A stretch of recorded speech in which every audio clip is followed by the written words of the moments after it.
So I know I can't be doing this forever because it takes a lot of physical. These American Bulldogs, they can fight. They can get two of the wrong personalities together and they'll fight. And I just know at a 75, 80-year-old guy, I'm not probably going to be able to handle that. Right. One of the best things about the American Bulldog that I look back at, when I first started, I probably thought, oh, it's so horrible. We have all these different types, It's all helter-skelter. But the good thing is that we have, American Bulldog people, most of them don't realize they have a really big gene pool to deal with. Exactly. Alan Scott sold dogs to this guy, Joe Painter. Joe Painter, they say, was an ex-dog fighter or something, which I really don't know any of that. But so him and a guy, Steve Leclerc, and a bunch of other people thought a different way than Mr. Johnson. They thought we want to preserve the original dog. And then I think, just like me, they got disenchanted and thought, you know what? Some of this is hype. Some of this, there's been dogs in the South that were good, hunting, catching, farm utility dog, all the little things they say about the history. But then there's a lot of junk too. And so I know personally there's been, in the 80s, 90s, there's been people that have used dogs that probably were crossed with something else from a hog hunter. And so you have a weird dichotomy. You got half the standard type, these performance guys, are like young guys that love a pit bull and love the way pit bull breeders breed and love the romanticism of, I've got the baddest mother jumper on earth. If I walk down the street and I get attacked by another dog, my dog is going to come out on top. And, they have this game mentality with the dogs and whatever. They are about performance above everything. And I'm sure some of them have put some stuff in there, so there's a big, vast gene pool there. And then you got the other side, you got these bully people that unfortunately is most of what's being bred today. And you got a guy that's just like, I don't want my dogs to be aggressive at all. I don't care if they can catch a flea. All I want is a big head, thick bone, and, just a cool looking dog, cool looks. So, and then those people throughout history of the breed, I know for a fact, have crossed English Bulldog, more oldie, Bull Mastiff, Dog de Bordeaux, who knows? And that's probably just the things that I kind of know. And Mr. Johnson was probably the number one guy. I'm positive he put St. Bernard in. I don't have proof of it, but I have pictures of dogs he produced that look more like a St. Bernard than an American Bulldog.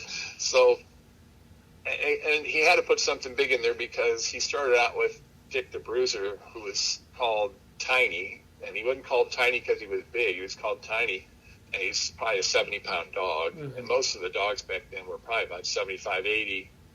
And, he went from that within a few generations to 150-pound dog or 130-pound dog. So something big was put in there. So we have a helter-skelter gene pool, and it's bad for trying to produce the consistency, but it's good because you have a resource. There's a breeder in Pennsylvania. To be honest with you, he's probably the only serious breeder, somebody that's got 4, 5, 6 generations that I really have a lot of respect for. His name is Jeff Beavers, and he owns Bullhead American Bulldogs. And he's a young guy. He started very young, and he started with a dog called Brimstone that was a gigantic 120-pound, very game-type dog, American Bulldog, and he's really created a really good bloodline. The dogs some of them tend to be a little hotter, a little more animal aggressive than what I like, but they're great. Other than that, they're fantastic. They're really just, to me, if I was just going to breed standard American Bulldogs, I would just give up and breed his dogs. Right. I'm using them as outcrosses. I have a dog of his he produced called Dose that is shorter muzzled cobbier looking dog, and I have a daughter, or I have a female that's bred off of Dosa's brother and sister, and I'm using her, and I've bred some of his other dogs, but he's the polar opposite of the Johnson stuff. Totally different mindset, totally different idea of what he wants, you know, and his selection is so different than mine, but the dog, the end product, what he has, his bloodline, is just what I need, you know, and that's my final outcross is to his blood, and I'm going to use him as just to get genetic diversity and still be able to line breed on my dogs. Like I've inbred and I line breed and I do outcrosses. I do the outcrosses to introduce things I don't have and to also enable me to be able to tighten up on blood and not have it bottleneck or just totally be too inbred and too cut down too much on genetic diversity. Yeah, you know, I've studied a little bit in color genetics because I'm not like a lot of these young people now. A lot of the American Bulldog people have gotten into French Bulldogs, and that's a whole different thing. Like, I get people that want to argue with me about color, and I'm just going off of my rudimentary understanding of genetics and what I've experienced with my dogs. You know, I produce non-brindle black. It's black that it has no brindle in it, and I know how I've done it for generations, so I know what it produces, you know, and but I don't know all the little codes. You know, they have all these different codes that tell you this dog carries a chocolate gene, and this dog carries a blue gene, and this dog has whatever tri-coat. This dog has a piebald, and all this stuff, and a lot of these Frenchy people, because they make their money selling lilacs and tri-blue, this, you know, just every weird combination. So I don't know all the little codes. I've never looked into it. I've never DNA tested my dogs for color. I don't care. It's not. I'm not trying to produce tricolored dogs. I'm not trying to produce anything. I produce chocolate, I produce lilac, and I produce blue. But it always pops up as a fluke. I didn't know it was going to happen. You know, I produce quite a few chocolate dogs. I have a chocolate dog now. She's probably the worst dog I have. I mean, she's a great dog, but she's not the best dog I have. And chocolate, you know, as soon as you produce anything, of course, everybody's hypersensitive to me because I'm the bad guy that says things they don't want to hear, and I breed weird stuff because I crossed in standard stuff, and I produced weird color, you know, dogs with a lot more color. So anything I produce, like I produced a chocolate dog because I bred a black male that I had, and he's a grandson of my dog Jack, and Jack was the only dog really in the last 15 years that I had that really kind of threw that liver-colored pigment. And I didn't even think about it. He was on both sides of the pedigree, his great-grandpa or great-great-grandpa. So when I bred them together, it produced one chocolate dog. And some guy in France offered me too much money for the dog, and I sold him. But right away, other people that don't understand genetics or just don't want to understand genetics and just want to talk bad about me are like, you put chocolate lab in there. Right. Which it doesn't work that way. You know, no. Chocolate lab is a black lab that has the red nose gene. Right. But you don't get it unless both parents have it on both sides and they express it. So if you breed two chocolate dogs together, that's all you get is chocolate because it's recessive. But, you know, you can't just take a line that has no liver coloring and then, you know, doesn't carry it, and then introduce a chocolate dog and get it. Same with blue. You can't take a blue pit bull and breed it to a Johnson American Bulldog that doesn't carry blue and get blue. It'll be in the genes of the dogs, you know, after that, but it won't produce it until you get it on both sides, and then they match up and express it. And now there's a color a few people have tried to get it and gotten it, called Lilac, which is a chocolate dog that's a black dog that inherited the red nose gene and also carried the the dilution gene.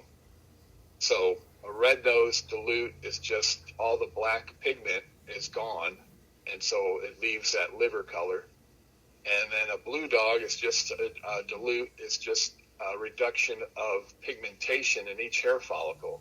So a black dog that's reduced by 50% of the pigment spots in the hair looks gray. That's why those blue dogs have a sheen to them. You know, in the sunlight, they kind of glisten a little bit. And that's just a hair shaft that is clear, doesn't have any pigmentation, has less pigmentation in it. So it's crazy. I'm sure maybe there's people that have crossed all kinds of stuff in there, but you can manipulate the dogs and get blue. You can get any color you want. It's very easy to do, especially if you're testing for it and you know what it's got. So I had a dog that was pretty famous, 12 years ago, 15 years ago, called Blue Ballistic. He was a white dog, so he was a pied dog, but he had a big blue, they call it blue fawn patch on his face. It was a red dog that got the dilution gene, so his pigment in his hair was reduced by 50% or better. So he looked kind of purpley, grayish red, you know, and they call that blue fawn. So I bred him a lot because he was a pretty cool dog, had great hips, and so that's in my dogs. And then I introduced the black color. So eventually I had a black dog with blue dogs on either side, and you get a blue. I haven't had a lot of blue dogs, but I've had some I produced. I don't have any. I don't have one right now. Mm-hmm. I don't even have that many black dogs right now. People think that's all I produce is black, but that's just the big controversy. That's what people contact me for all the time, is they want a black tuxedo type dog. They just want Huggy or Gaucho. You know, that's what they want to pay the big bucks to get a dog just like that. But you know, that's the thing about the dog world too. You got to realize it's just like I said before. Everything is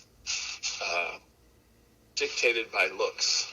You know, everybody that buys a dog, even breeders, even working people, it kills me. They're just like, oh, I don't like the way that one looks. I don't like that color or something like that. I'm like, what? I tell people, I used to get crazy when they'd tell me color. Oh, no, I don't want a dog with a black eye patch, or I don't want a dog with that red or whatever. And like, I tell them a story of when I got Broadzilla. She was the second pig puppy of the litter. I had second choice.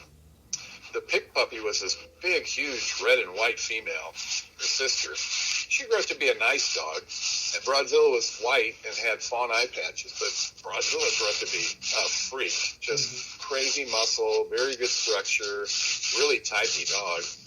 And she looked great, but it wasn't because of her color. It was because of her physique and her muscle and her structure. So you can pick a puppy that's a cool color, but it may just turn out to be, you know, a medium or average or crappy dog with a cool color. Yeah. You know, the color is easy to get. Anybody can manipulate the color genes pretty easy. It's all the other stuff that's tough to get. Bulldogs, nobody cares about the color. No. I mean, there's certain things, you know, certain colors that are rare, or I think for years, somebody decided that black wasn't a good color. Yeah.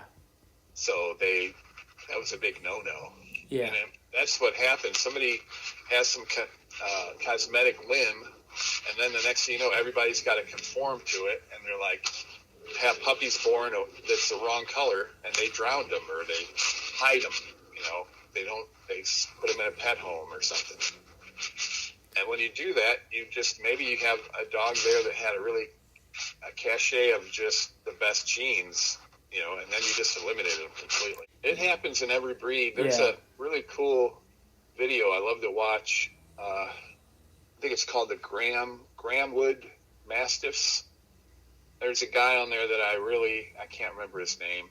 He's a Bulldog historian. I think he's the greatest. And then they have this thing about Mastiffs. And it was pretty interesting. They talk about how the Mastiffs after World War II pretty much were almost extinct. Yeah. They sent a few of the best to the United States, and they had to resurrect a breed afterwards by using Newfie and St. Bernard and Great Dane and whatever English Mastiff genes they could find. But they talked about the piebald English Mastiffs have been around since the beginning. If you look at old antique artwork, you can see black Mastiffs, English Mastiffs, and piebald, black, white with patched English Mastiffs. And somewhere somebody decided that was impure. I don't know. Maybe they thought a beagle got through. I don't know. And they decided, nope, that's not an English Mastiff. So again, cosmetics destroyed a gene pool. And so those people would drown those dogs, those puppies, the minute they were born, or break their neck. Yeah, no. And they don't have a clue. You know, when a dog is born, you don't know if it's a superstar of the dog world. You have no idea. So it's just silly. That's why I get upset with the color stuff. People think I'm all about black and color. I really don't. The color doesn't turn me on as much as, like I said, when I see a dog that has got it all, like they're just move good, they got the temperament, they're athletic, and especially if they can do some work, then that's just the trifecta. I mean, that is an awesome animal. I don't care what color it is. I don't even, now I'm to the point where I have some dogs, I'm like, I know you're ugly. Most people look at you and they don't want nothing to do with you. They're the wrong color. You're not as extreme proportions and stuff. But I know, like my dog Mayday. My dog Mayday is just average as far as what people want, you know, his size, his length of his muzzle. Nothing's exaggerated. And he's all red. He's got a little white on his chest and his feet, but he's got tons of red color. Like I said, people have said, "Oh, that looks like a Rhodesian Ridgeback," you know. Or you get people say, "Oh, I can tell you put a Mastiff in there," or whatever. But it's not the looks that I think he's beautiful just because I know him and I know his personality. But it's watching him work. Mm-hmm. You know, when he gets done with a hog hunt and you pull off his GPS collar that he's run 12 miles in that whole day, catching several pigs, it's like, wow, this son of a gun. Yeah. He's something else. Yeah, exactly. I have his son now. He's actually inbred, Mayday bred to his daughter, and he's even a better dog than his dad. But he's even, you know, the Type E bully American Bulldog police, they're repulsed. I showed a picture of him tied to this female that I bred him to, and sure thing, right away I get some guy, "Oh, what is that, Labrador?" What? I have another guy, "Wow, that's just a pit bull." Like, he's 95 pounds, and, you know, he's undershot, and I don't know what pit bulls you've seen, but he doesn't look like a pit bull. Mm-hmm. He's just had a lot of black color to him, and he doesn't have that classic Johnson muzzle. Mm-hmm. He's got more of a standard blocky muzzle. So, you know, it's like anything. Like I told you, that chocolate female I have, I could sell her right now for thousands of dollars, and she's a good dog, don't get me wrong, but she couldn't work. She's got a short muzzle. Mm-hmm. She breathes good, but not good enough to be a hog hunting dog. And she's just got a pet temperament. Like, she's a sweetheart, but you're not going to get her to, you know, she's not going to cut the mustard as a working dog.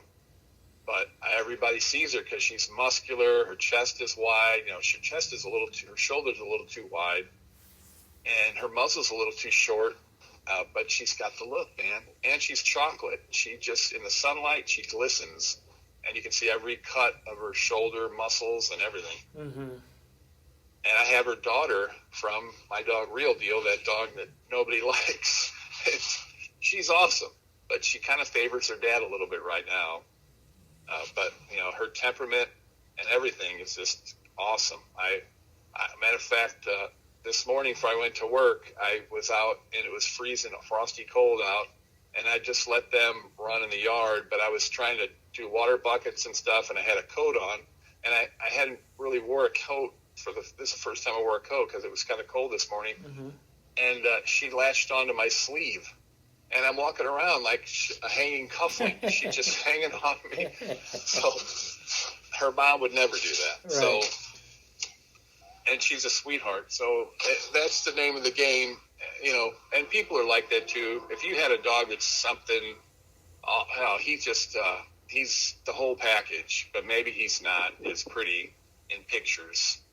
That's another thing that really kills me is nowadays, back when I started out, you bought a puppy, you know, there was no internet, but you bought a puppy by sending $40 to a guy that sends you a VHS tape of the parents, you know, and they're running around doing stuff. Nobody sent pictures, but now that's it. There's people that buy puppies. They just have one picture of the puppy, one picture of the parents. Well, I mean, you can't tell anything by a picture. That might be the only picture that turned out nice, and it really doesn't represent the dog at all. So, yeah, it is everything is a big crapshoot. You know, I like genetic testing. Yeah. If I was rich, I would do everything just because I could afford it. But I started out in 1995. I pen hipped a dog. It cost me $175. And now, when I pen hip, it cost me $475. Yeah. And I got to drive like 2 hours to this one vet that she's kind of giving me a deal because my other vet that I use, he doesn't own the clinic, but he's the number one partner. And I'll do dogs with him, but he's got to get it approved to get me anything under $529. Well, you know, you got to watch it because dog food is expensive. This is an expensive hobby. Yeah. You know, I like that. There's a saying that says if you want to be a millionaire breeding dogs, start out as a billionaire. Right. It's true. I'm nowhere close to a billionaire or a millionaire, and nowhere close. So I got to the point, you know, I have, like I said, I have 12, 13 generations of my breedings. And early on, you know, I only had 7, 8 dogs. I was younger. I made more money. And testing was cheap. So I'd keep 2 dogs out of every litter. And I tested them right away at 4, 5, 6 months. With pen hip, you can do that. It translates. The laxity in the dog's hips don't change that much. So I isolated the best for a while there. All I had were dogs that were in the top 10% of the hips. And so I've outcrossed, you know, like Man of War and Aspen Rare. There's no pen hip, no x-rays, OFA, nothing. So I found that even when I outcross that back into my dogs, I get the same hips. You know, my dog Broadzilla, who was the first one that I kind of inbred on, she was 0.32, 0.36, and I redid her at 7 years old after 4 litters, and she was 3.6, which is the exact same thing. And all my best hips are, you know, 27, 32, 36. It's all in that range. You know, that's why it's funny, because that's another thing. People say, oh, that guy, you know, he has all those good pen hips. That's because he crossed in a greyhound. A greyhound's hip. Well, a greyhound's pen hips, the average is like 0.10. You know, they're incredibly tight. So I got screwed when if I did the greyhound, I got screwed because I didn't get any better hips. I just get the dogs in the 2s and the 3s, like what I pretty much started out, the best dog I started out with. So, you know, and now I can't afford to do all my dogs every generation. So what I try to do my males, a couple of my dogs that I did older, I just did OFA, because the older the dog is, the more chance they're going to have DJD if they have loose hips. So most of them are all OFA good. My dog Mayday, he was pen hip 2.7. I'm just getting ready to do about 3 dogs, 3 males. And then if I can afford it, I'll do the females, or I'll wait. I have another friend who's a vet that I take care of her. She's got a little ranch. I take care of her ranch. we barter stuff back and forth, but she just does OFA. And I don't like to use her that much. I hope she doesn't hear this because she's my buddy, but she's not up to date on the most modern anesthesia thing. So when I get my dogs back from her, it's like all day they're just waking up. Whereas these more advanced people doing pen hip, I don't know what they do. They knock them out and then they just give them another shot and it wakes them up again. And there's this, they're not groggy or anything, but so I use her because I can barter and it's cheap. The OFAs are cheap, but I have to wait till the female's over 2 years or better.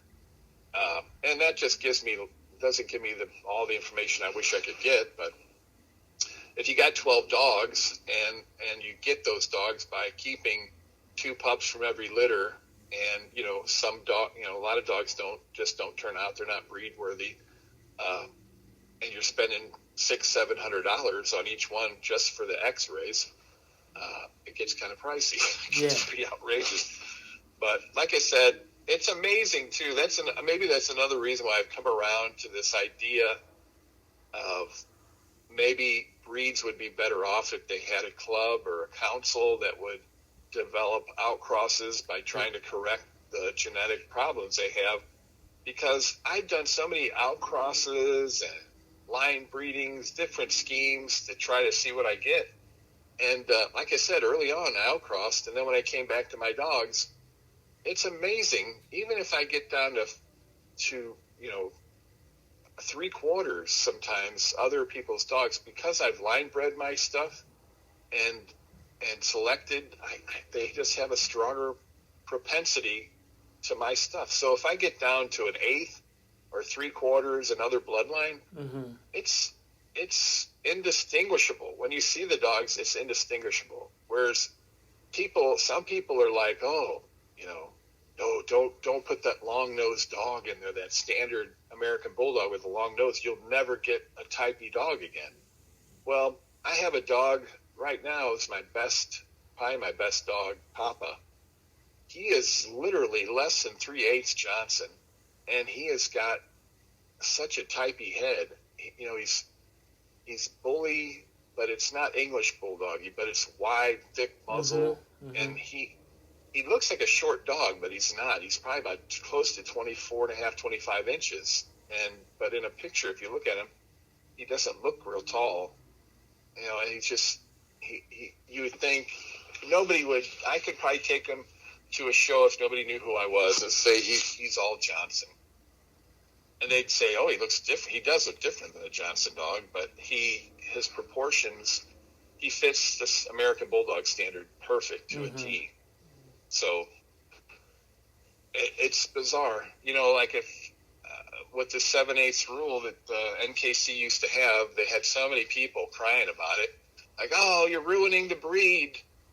It's so silly because I've never done it. I shouldn't even say this because it'll just cause rumors. But you could take a Chihuahua and cross it into a Bulldog, and once you get down to 1/8 Chihuahua, you probably will never see anything with the Chihuahua. It's just people don't realize that dogs are dogs, and 150, 200, 300, 1,000 years ago, the dogs they called whatever, bird dog or greyhound or whatever they called it, it wasn't bred like we breed them today. It was bred on performance.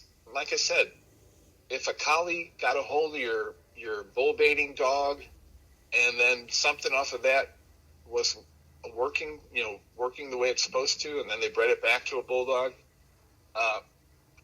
nobody would know. Nobody would care. It's not going to show up. Just the same as, somebody from Africa has a baby with somebody from Iceland. There's maybe the first generation, some people could maybe tell, but if they bred back to one or the other, you're not going to tell. We're all humans. Yeah. Same with the dogs. We're all gray wolves. Yeah.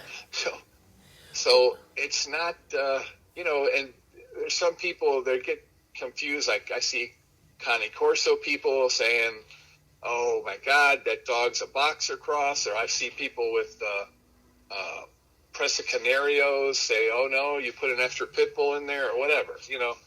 They're all like so closely related, the same gene pool. They're all from the Elant. They're all from Molossers. They're all from whatever they were calling a bulldog.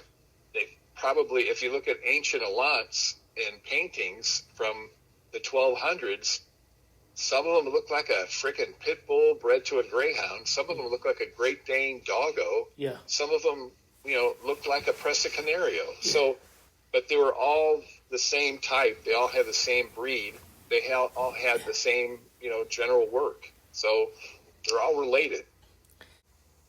Yeah, there's some people here in Missouri, 8 years ago, I made them promise me they'd send me pictures, but they never kept in contact. They wanted a bulldog. They have cattle, and they get unruly cattle. So they wanted a bulldog that would actually, catch the cattle and drive it. Mm-hmm. And they have a strain of dog. I'd never in my life heard of these dogs. But since then, I've looked on YouTube and kind of looked them up. They're called hanging tree cattle dogs. Yeah, they're badass. Yeah. Yeah, and they're like, I forget what they are. They're like a cattle dog bred to a Kelpie, bred to a border collie. Mm-hmm. There was something else in there, who knows. But so it's weird. You just never know. I've read accounts of pit bull fighters saying that there was a dog that nobody talked about, it was 1/4 Great Dane and 1/4 Amstaff and then half pit bull, and it was like a grand champion. Yeah. But nobody wants to talk about it. And they'd say that a lot of these strains are off of that dog, but they falsified the pedigree or whatever. So it's just people are so amazed. They think that like, oh no, an American Bulldog comes from the planet of American Bulldogs, and a Great Dane comes from the Great Dane, planet. They're a different species. They're not a different species. No. They're the same, go back to the same family tree. Yeah, I think that I was telling you about that Graham Woods. They were talking, they did experiments. I don't know why they did it, but they took an English Mastiff and crossed them with greyhounds. Yeah. But I know in England there's those guys that are breeding the English Elant. Yeah, yep. Mm-hmm. Yeah, and I gather that they took a greyhound. Of course, in England, in the UK, they've had lurchers forever. Right. They swear by the people in Ireland that hunt with them. Swear by them, and some of them are collie crossed to greyhound. Some of them are whippet crossed to deerhound or whatever. But anyway, I think I've seen pictures of some of those dogs. They're just gorgeous dogs. Yeah. But they look like a beefed up greyhound. Greyhound crossed with a Great Dane, and I know they don't have any Great Dane in them. So you can cross up stuff, and look, just by looking at it, you're not going to know what it is. Yeah. And it's funny because like in old paintings, like once again sketches, etchings of dogs. Well, the biggest example is Christopher Columbus came to the United States in 1492 with a Spanish army, and they had dogs that were the Elants. They were called Elants, and they were trained to kill people. They were trained for combat, and they killed Indians and ate them. I mean, it's not a hearsay. This is documented history. And then they have artists of the time that drew this. And if you look it up, you'll see there's all these funny-looking Spanish guys in tights, and they're looking at these poor natives that are getting eaten by these dogs. And the dogs look like a pit bull sighthound cross. Yeah. Then occasionally one of them will look like a short-muzzled Fila or something like that. And if you look at old paintings of boar hunting, same thing. You'll see, look, that looks like a Doggo Argentina, and then that one just looks like a big, beefy greyhound. And then that one looks like a Saluki crossed with a collie or something, So, back then, they didn't have dog shows, man. They just had performance work. Yeah. It was like they either did the job or they got put down, I guess. And they had hundreds and hundreds of dogs if you're talking about nobility. Yeah. So, it's funny because I always am trying to study and learn from what people did. Because, I mean, if you think about dog world, especially hunting dogs, pointers, German wire-haired pointers, all these dogs, they are like so absolute in their job. I mean, they have pointers that are pointing at 6 weeks. Mm-hmm. And it's just like inbred in them so much. And so it's interesting. I wish, you know, you could go back in a time machine 400, 500, 600 years ago and talk to these people and talk to them about what they did or how they select and all this stuff. It would have given us so much insight. But I have a guy that I sold a dog to here in Missouri. He lives down close to Branson and the real Ozark foothills. Mm-hmm. We're talking big time hillbilly, really interesting guy. He's one of my good friends, and he got an American Bulldog from somebody else, and then he wanted to get a male. So he bought a male from me, and we got to be friends. He started telling me that, yeah, when I was younger, I used to fight pit bulls. And he was hooked up with a pretty famous guy. I forget if the guy's name was Fat Bill or Russian Bill, one of the Bills. Anyway, he got in trouble and almost went to jail for it, and so he quit. And so he's a dog guy from the time he was born. His dad had Walker hounds. Mm-hmm. And, you know, I've had the same kind of discussion I'm having with you about breeding dogs. Mm-hmm. And he told me about most of the best Walker hound strains that come out of the Midwest come from this guy who is good friends with his dad. And he's a very eccentric, strange dude that lives up, he owns like 1,000 acres of wooded and farmland there in close to Branson in the hills. And he said, you know, you wouldn't believe how he breeds dogs. And I'm like, well, tell me, well, how's he do it? He said, well, the guy, you'd pull up in his property and he's got like abandoned cars, abandoned like camper shells, campers, and the dogs sleep in there. And he has over 150 dogs, and he knows them all. I mean, he knows every one of them. They're running loose. They're not chained up. Unless he's going to breed a female, he'll have some pens.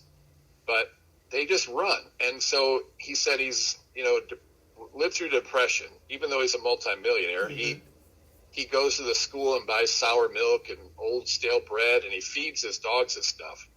And then he said the dogs hunt at night. And the dogs that are sleeping during the day because they've hunted all night, and they're eating good because they're killing something, those are the ones he breeds. The ones that are running around and playing during the day, he gets rid of them. He sells them or whatever. Right. And so I said, well, how does he know who's breeding who? He goes, well, he'll cut down on the males, but not usually the females unless they just don't show any work aptitude. And and I said, well, what does he do? He said, well, he's one of these old guys that said if God wanted dogs to have papers, he'd have put a pocket on their shoulder. So he's just, it's just population genetics. All right. He's breeding population genetics. So he culls down all the males that aren't good. He only keeps the best males. And he chooses them by how they feed themselves and how they hunt. And it's all performance testing, you know, and I guess he hangs papers on them or guesses on how they're bred. I don't know.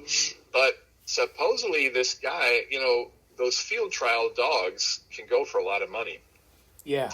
And he's produced like 10 grand champion field trial dogs. And he said he used to even go to dog shows. He'd pull the dogs out. They'd never have a bath. They're kind of shy and skittish. They've never been, and they just win the show because they're built great. Mm-hmm. He said, yeah, we'd hunt on his property, and I'd hear a ruckus, and I'd go over. He said, one time I saw, I guess one of the main dogs that he had got off his chain, and him and another one were running loose, and they had something cornered in the ground. They were killing it. And he said, I came up behind them to grab the chain. They freaked out. You know, they're not used to seeing people out because it's so desolate where they're at. Right. So it just shows you that is kind of a glimpse in what I bet a lot of the ancient breeders were. They for a brief time, oh, I don't know. I dated this girl she liked alpacas, and she took me to some open house, and I thought, oh, it's kind of a neat thing. It'd be kind of neat to have. I got the room. So I bought some alpacas back 15 years ago. Oh, yeah, something like that. And so I got into alpacas for a second, breeding them, and so I started. There's a certain strain of alpaca called an Acoya. I think that's how you say it, Acoya. They're from Peru or somewhere over there in South America, and they're like the best. Like one Acoya produces more fleece than, other strains by like 3 times. And that's the name of the game. They're bred for their fleece. So once a year you shave them down. So the more they can produce and the finer quality, the better. So this guy Acoya, that's what he did. In South America, they'll eat alpacas. So they'll eat a male alpaca. So he'll test their fur and look at them, and he'll cut it all down. He'll keep all the females, but he'll cut it down to like 5 males. And those 5 males breed whoever. It's like a cattle farmer. They're a sheep farmer here. They're not writing down who's breeding who. It's like, I don't know, she's pregnant. She's got a baby, and it's good quality. Right. So that's how it was. Well, so I thought, hey, man, if I'm going to do this, I'm going to produce the best. So, and there was a guy in Pennsylvania that I talked to, and he was doing the same thing. He had Acoya stuff. So I didn't have a lot of these. I just had 2 males and 4 or 6 females eventually. Anyway, so there's little chat boards, and I started talking about this, has anybody line bred and inbred on these Acoya, who obviously have the best fleece. Oh my God, these women! You would have thought I'd have said, "I'm coming to, I'm coming. I'm going to force you to have sex with your son." They thought they hated me. I mean, they came after me with a vengeance. Right. Like they don't want to hear it. Because I don't know, there's some kind of a tax structure set up in the United States. For people, it's a great, you can get 2 alpacas and you're a farm, and you have all the write-off of a farm. It didn't appeal to me because I don't make a ton of money. So with some people that have a huge amount of money that they like to shelter, they get into these things, and I guess their wives get into them. And a baby alpaca is about as cute as anything you've ever seen. They're just a fluffy, cute little thing. So these women think they got little poodles or something. And if you even mention eating one, because they're supposed to have really lean meat. And like I said, in South America, they eat the males. Right. Just like all over the world, goat farmers, they eat males. They only keep a couple. They eat the baby males. It's a delicacy. So I was in that for a while, and even them, they freak the hell out, and they don't even want to hear it. Like I had a guy who claimed to be some kind of a doctor tell me that I'm full of crap, that Acoya guy, his animals weren't inbred. I said, well, how do you figure if he's only keeping a handful of the best males and they breed the herd? He said, well, an animal won't inbreed. An animal won't breed his mother. Or I said, what? Oh, man. Are you talking about, dude? You're in fantasy land. I don't know what you're talking about. Yeah. I mean, it's a fact. Yeah. They may not do it a lot, but it happens. And deer population, wolves and cattle and buffalo. I mean, it might not be inbreeding like we think and as bad as they do in some dogs, but it happens. Mm-hmm. But they don't want to hear it. They freak out. So I got out of that. Luckily, I sold everything before the 2008 when it all crashed. Right. And I don't know anything about alpacas anymore. I enjoyed having alpacas, but every month you got to give them this shot, a sub-Q shot under the skin here in Missouri for this thing called meningia worm. Mm. And I got along great with those things until you got to give them a shot. And their skin is like iron. I mean, you can't just ease a needle in. You got to jab them. Right. And they spit all over you. That's the only time I've ever had them spit on me. Or they kick you. Right. And they're not really big, but I mean, a kick, they could break your leg. Oh, I'm sure. Just the spitting is enough. It's fermented grass, so it's the most horrible crap all over you. So I was like, man, this is for the birds. I loved raising them, though. They're just something about them. They're just real peaceful and sweet, and it's just fun. And the babies are just the cutest thing you've ever seen. But I had so many stories just from the 5-6 years I had those. I got an Akoya male from a woman who raised it from when it was a baby. And there's this thing in those alpacas called male rage syndrome or something like that. And what it is these women, like I said, they're so cute. These women walk around and treat them like a baby. Right. And it's okay with the females, but for some reason, if you do that with the males, they grow up psycho, like where they'll beat up on other alpacas and they'll attack you. Mm-hmm. So I bought this male and I'm like, wow, this thing is incredible. He was a colored Akoya, and I ended up breeding him, but he was nuts. He wanted to kill me. He wanted to kill me. He wanted to kill every other male. And finally I just isolated him in his own corral and kept him there away from everybody else, and then bred him to a couple of females. And that's pretty much I made a lot of money from him. Mm-hmm. But I didn't even know anything about that. I learned later. And they're like, oh yeah, you bought it from her. Yeah, this alpaca has that rage syndrome. I'm like, no shit. Yeah. I bought that thing in the middle of the night. It was just moonlight. It was dark, and he was trying to kill this other male I had. I kept hearing this noise, and the male was just in shock, laying on the ground, and he would not leave him alone. And they have a little skinny neck, a long skinny neck. And at that time, I was probably about 280 pounds, and I was hanging off that thing's neck.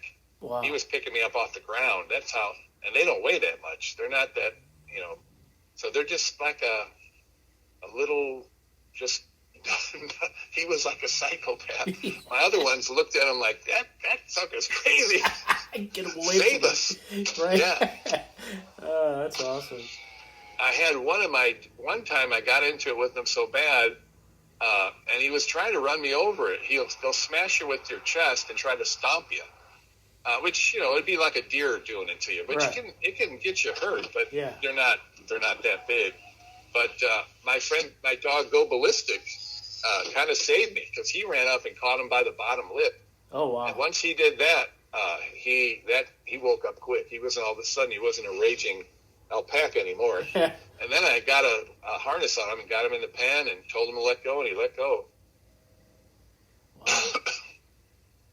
That's the bad Achilles heel with alpacas. They're terrified of dogs. Oh, are they? Yeah. That was the only thing I worried about, my dogs getting out and killing, a $10,000 alpaca. Right. So, but